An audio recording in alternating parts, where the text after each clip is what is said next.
சேலம் மாவட்டம் இலுப்பநத்தம் பகுதியில் சட்டவிரோதமாக மது பாட்டில்களை விற்பனை செய்தவரிடம் காவல்துறை உதவி ஆய்வாளர் லஞ்சம் கேட்கும் ஆடியோ வெளியாகியுள்ளது. இலுப்பநத்தம் பகுதியில் செந்தில் என்பவர் சட்டவிரோதமாக டாஸ்மாக் மது பாட்டில்களை கூடுதல் விலைக்கு விற்பனை செய்து வரும் இலுப்பநத்தம் செந்தில் என்பவரிடம் வீரக்கனூர் காவல் உதவி ஆய்வாளர் கருப்பண்ணன் பணம் கேட்பதும், அதற்கு செந்தில் ஏற்கனவே 1000 ரூபாய் கொடுத்து விட்டதாகவும், ஒரு நாளைக்கு 30 பாட்டில் தான் விற்பனை ஆகுது என கூறும் செல்போன் உரையாடல் சமூக வலைதளங்களில் வைரலாகி வருவதால் பெரும் பரபரப்பை ஏற்படுத்தியுள்ளது.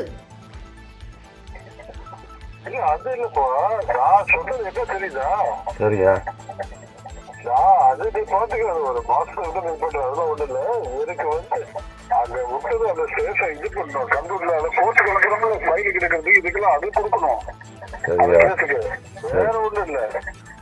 நினைச்சுக்கிட்டு அது என்னமோ நம்ம வாங்கி இங்க வாங்கி இதுக்கு நினைச்சுக்காது. அந்த மாதிரில சரிங்க இல்லையா, கம்ப்யூட்டருக்கு இதுக்கு இது பண்ணணும், போட்டு கொடுக்கணும். அதுக்குதான்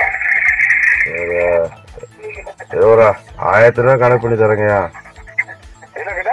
1500 ரூபாய் கணக்கு பண்ணி தரேங்கய்யா.